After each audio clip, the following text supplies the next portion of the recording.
प्रति मास 1 तारिख रे अनेक नुआ नियम लागू हुए एवं किछि पुराना नियम परिवर्तन हुए। ठीक सेमिति एई एप्रिल 1 तारिख ठारू नुआ नियम लागू हेबाकु जाउछि। एलपीजी गैस सिलेंडर ठारू आरंभ करी बैंकिंग क्षेत्र में मध्य हब बड़ परिवर्तन। आसंतु संपूर्ण अपडेट गोटे गोटे जानिबा जहाँकि एप्रिल 1 तारिख रु केउ सब नियम रे हेबाकु जाउछि परिवर्तन। ता पूर्व वीडियो को लाइक करंतु, सब्सक्राइब करनथिले एबे सब्सक्राइब करी पाखर थिबा घंटी चिन्ह को दबाइ दियंतु। प्रथम टे देखंतु एलपीजी गैस मूल्य रे परिवर्तन संभव। तबे प्रति मास 1 तारिख रे एलपीजी गैस मूल्य रे परिवर्तन देखा जाए।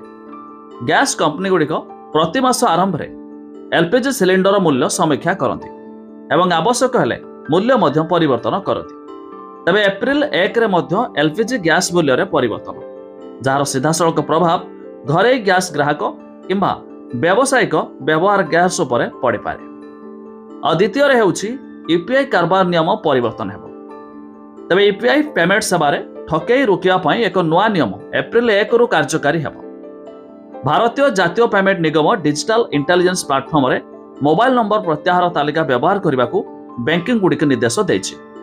तबे एही नुआ नियम डिजिटल कारबार को अधिक सुरक्षित करिवो एवं ठकेई मामला मध्य ह्रास करिवो। और नेक्स्ट होउछि जीएसटी सह जड़ित नुआ नियम कार्यकारी हेबो।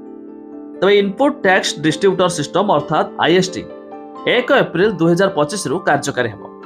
एहा अधीन रे व्यवसाय गुड़िक पई इनपुट टैक्स क्रेडिट अर्थात आईटीसी भाव पंजीकरण करने बाध्यतामूलक हेबो। पूर्वर व्यवसायिक माने आईटीसी ग्रुप रे पंजीकरण करिवार विकल्प रखुथिले, किंतु वर्तमान एही नियम को बाध्यतामूलक कराइछि। नियम उल्लंघन कले 10,000 टंका पर्यंत जरिमाना होय पारे। और नेक्स्ट होउछि बैंकिंग नियम रे परिवर्तन। आरबीआई 1 एप्रिल रु नुआ बैंकिंग निर्देशावली लागू करबाकू जाउछि, जहाँ एसबीआई, पीएनबी, कैनारा बैंक और एचडीएफसी बैंक भली बड़ बैंक ग्राहक को प्रभावित करिवो। एबे संचय खाता सर्वनिम्न बालांस सीमा वृद्धि करा जाय पारे। जदि अकाउंटधारी माने सर्वनिम्न बालांस बजाय रखती नहीं तेबे सेमानकु अतिरिक्त शुल्क देबाकू पड़े पारे। और नेक्स्ट होउछि टीडीएस नियम रे परिवर्तन। 1 एप्रिल 2025 रु टिकस काट और उत्सरे टिकस संग्रह अर्थात टीसीएस नियम रे परिवर्तन होय पारे। केंद्र सरकार बजेट रे घोषणा करथिले जे वरिष्ठ नागरिकों पई टीडीएस काट रो सीमा 2 गुणित करा जिवो। यह वरिष्ठ नागरिकों को टिकस रे अधिक आश्वस्ति दे पारे।